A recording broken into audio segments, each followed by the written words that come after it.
Hello student, good morning. How are you?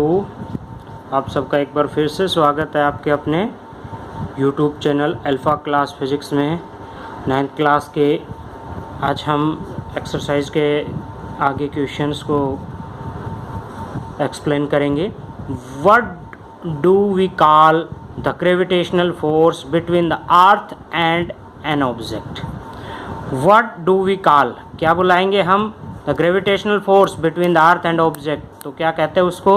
Gravity. अर्थ के द्वारा लगाए गए ग्रेविटेशनल फोर्स को सिंपली वर्ड ग्रेविटी कहा जाता है। जैसे ये जो पेन है, ये किसके कारण नीचे गिरा? Due to gravity. क्या कहेंगे? Due to gravity. Gravitational force of earth is called gravity. Amit buys some gold at the pole. अगला क्वेश्चन है क्वेश्चन नंबर 10 एक्सरसाइज का। Amit buys some gold at the pole as per instructions of one of his friends। उसके एक friend के कहने पे उसने gold by किया। कहाँ पे? पोल पे। अर्थ के दो पोल से, साउथ पोल और north pole.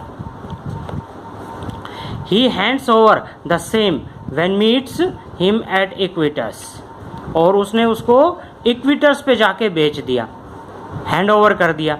Will the friend agree with the weight of the gold bought? If not and why? क्या उसका जो मित्र है वो उसके द्वारा बेचे गए वेट से, गोल्ड के वेट से सहमत है या नहीं है? देखिए क्वेश्चन में एक आ गया है यहाँ पे कि यहाँ से हम समझने की कोशिश करते हैं। देखिए आपका क्लास 9th अर्थ जो है वो एक तरह से आपकी क्या है? एलिप्टिकल। अमित ने यहाँ पे, ये है नॉर्थ और साउथ पोल ले लिया हमने, ये ईस्ट और वेस्ट, इक्वेटर्स बोलते हैं इसको, इक्वेटर्स, ठीक है। ये अर्थ का सेंटर है। अमित ने यहाँ पे क्या लिया? गोल्ड खरीदा। इस पॉइंट पे जाके गोल्ड खरीदा, अर्थ के नॉर्थ पोल पे जाके गोल्ड खरीदा और यहाँ बेच दिया। तो क्या इफेक्ट होगा? वेट किसके इक्वल होता है? W is equal to mg। अब G की वैल्यू कैसे चेंज हुई? G की वैल्यू किस फैक्टर पे डिपेंड करती है? G is equal to gm by r square. अब यहाँ पे देखिए G क्या है? एक्सेलरेशन। ये G acceleration due to gravity. ये G क्या है? Universal gravitational constant. और m क्या है? Mass of the earth. तो ना तो capital G universal gravitational constant की वैल्यू चेंज होती है और ना ही m की वैल्यू चेंज। अब चेंज हो रही है अर्थ की रेडियस, कहाँ से? एलिप्टिकल शेप के कारण। यहाँ पे रेडियस कम है, रेडियस कम है तो इस पॉइंट पे G की वैल्यू ज़्यादा और इस पॉइंट पे G की वैल्यू क्या होगी? कम। एक तरह से रेडियस ज़्यादा होने से G की वैल्यू क्या हो जाएगी? कम। तो यहाँ पे उसने कम खरीदा और यहाँ पे उसने ज़्यादा बेच दिया। तो यहाँ पे क्या आ गया? G की वैल्यू एक तरह से ज़्यादा हो गई। तो इस सिचुएशन को देखते हुए उसका जो मित्र है वो क्या कहेगा? नहीं, ये तो वेट इक्वल है ही नहीं, क्योंकि इस पॉइंट पे वेट एक तरह से क्या होगा? ज़्यादा, और इस पॉइंट पे वेट क्या हो जाएगा? वही वेट कम में। नो। तो क्या आता है क्वेश्चन अपने पास? No, the weight of gold at equator will be more than that of equator. क्या कहेगा? कि weight of gold at pole, pole पे आएगा यहाँ पे, सॉरी ये गलत दिया हुआ है, will be more than that of equatus because at the pole of G, पोल के ऊपर G की जो वैल्यू है is greater than that equatus। अब ग्रेटर क्यों है इसके बारे में अभी हमने डिस्कस किया था। नेक्स्ट क्वेश्चन चलते हैं। Why will a sheet of paper fall slower than that of crumpled into a ball? यहाँ पे क्वेश्चन में एक पूछा गया है कि जैसे एक पेपर है, आपने सिंपली पेपर लिया और ऊपर से गिराया, और उसी पेपर को अगर आपने क्रश करके एक बॉल की शेप दे दी, तो आप जब देखोगे कि पेपर धीरे गिरता है और बॉल जल्दी गिरती है। जबकि क्वेश्चन में ये कहा गया है कि दोनों के ऊपर एक्सेलरेशन ड्यू टू ग्रेविटी तो सेम लग रही है। दो यद्यपि G in the both cases, दोनों ही केसेस में acceleration due to gravity G की वैल्यू सेम है। In the same yet the force of resistance, क्योंकि जो सीट ऑफ है उसका एरिया ज़्यादा है, और एरिया ज़्यादा है तो उस सिचुएशन में क्या होता है? उसके ऊपर एयर का रेजिस्टेंस ज़्यादा लगता है, एयर उसको अपोज करती है उस मोशन का। और जबकि जब उसको क्रश करके बॉल का शेप दे देते हैं तो बॉल के ऊपर एरिया कम होने के कारण एयर का रेजिस्टेंस कम हो जाता है, इसलिए बॉल जल्दी नीचे गिरती है और पेपर धीरे नीचे आता है। अगला क्वेश्चन है, gravitational force on the surface of the moon is only 1/6 as strong as gravitational force on the earth. Earth के ऊपर जितना ग्रेविटेशनल फोर्स लग रहा है, मून के ऊपर उसका ग्रेविटेशनल फोर्स का 1/6 रह जाएगा, 1/6 भाग। What is the weight in the newton of 10 kg object on the moon and on the earth, दोनों पे क्या होगा। And what is its mass on each. अब what is its mass on each, दोनों केसेस में क्या होगा। तो देखिए क्वेश्चन नंबर आपके पास 12 है,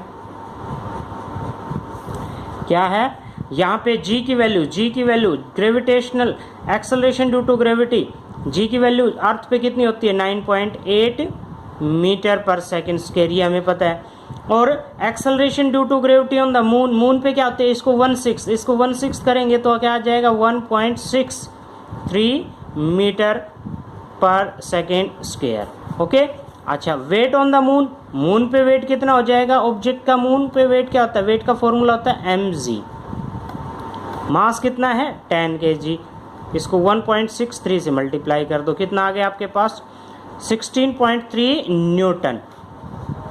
नेक्स्ट है वेट ऑन द अर्थ, अर्थ पे वेट कितना हो जाएगा mge, 10 × 9.8 कितना आ गया आपके पास 98 न्यूटन, 98 न्यूटन आपके पास दोनों आगे। अर्थ पे वेट कितना होगा, सेम ऑब्जेक्ट है जिन दोनों का, ये कहें कि ऑब्जेक्ट का मास आपके पास 10 kg है, तो मून पे उसका वेट होगा 16 न्यूटन और अर्थ पे उसका वेट कितना होगा 98 न्यूटन। मून पे जो वेट होता है वो अर्थ पे वेट का 6 गुना कम होता है। अगला क्वेश्चन हम स्टार्ट करते हैं, a ball is thrown. Next question देखिए आपके पास है, a ball is thrown vertically upward, एक बॉल है उसको वर्टिकली अपवर्ड फेंका जाता है with a velocity of 49 metre पर सेकेंड। कितनी वेलोसिटी से ऊपर फेंक दिया उसको 49 मीटर पर second. Calculate the maximum height to which its rise, क्या कैलकुलेट करना है कि कितनी ऊंचाई पे वो बॉल जाएगी यदि हम उसको 49 मीटर पर सेकेंड की स्पीड से फेंकते हैं तब। And total time taken to return to the surface of earth, जमीन पे वापस आने में कितना समय लेगी। तो देखिए जो गिवन अपने पास वो लिखते हैं, सबसे पहले आपके पास क्वेश्चन नंबर एक्सरसाइज का 13 है, ये इनिशियल वेलोसिटी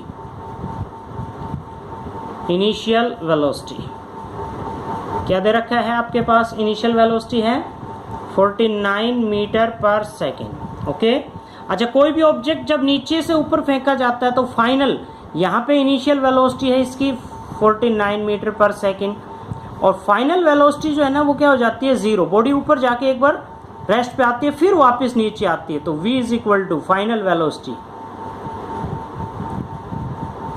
वेलोसिटी बॉडी की हो जाती है आपकी कितनी 0, v इज इक्वल टू 0 इस सिचुएशन के अंदर। अच्छा इस पे a acceleration due to gravity, a की वैल्यू क्या लगेगी जब बॉडी ऊपर जा रही है अगेंस्ट द ग्रेविटेशनल फोर्स, तो -9.8 मीटर पर second square.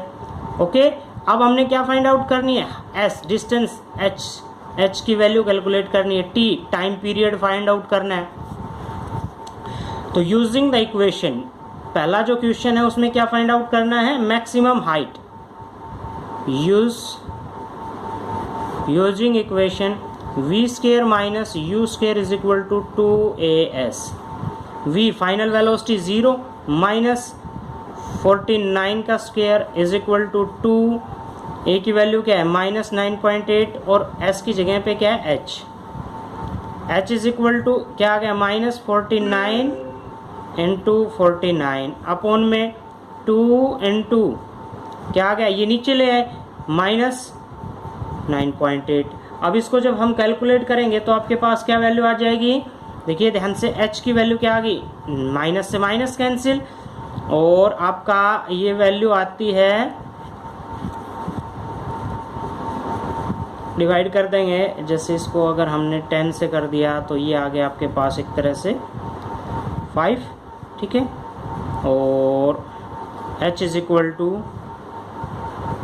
49 multiply 49 into 5 into क्या आ गया 98। इससे करेंगे आपके पास 2 वैल्यू आ जाती है।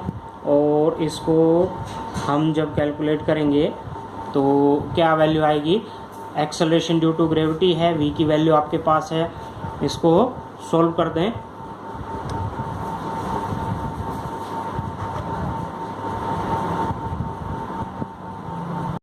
तो जब हम सोल्व कर देंगे तो आपके पास जो वैल्यू आएगी वो आएगी अप्रोक्सीमेटली 122.5 मीटर। h की value, h is equal to maximum height कितनी जाएगी, वो 122.5 मीटर के डिस्टेंस पे। नेक्स्ट क्वेश्चन इसमें पूछा गया time period of return. Return का जो टाइम है वो निकालना है, तो हम एक टाइम निकाल लेते हैं using equation v is equal to u plus 80। v क्या है 0, ये क्या है आपके पास 49, इसकी वैल्यू क्या होगी आपके पास -9.8 और ये आ गया t। तो टाइम पीरियड कितना आ गया, t इज इक्वल टू आ जाएगा आपके पास 5 सेकेंड। यहाँ से इसको जब हम कैलकुलेट करेंगे तो t की वैल्यू क्या आएगी आपके पास, t की वैल्यू आ जाएगी 5 सेकेंड। और डबल टाइम है आने का और जाने का, टाइम ऑफ एसेंट और टाइम ऑफ डिसेंट। तो टोटल टाइम आपके पास क्या आ जाएगा, टोटल टाइम आ गया आपके पास 10 सेकेंड का, 5 जाने का और 5 आने का टाइम। ओके।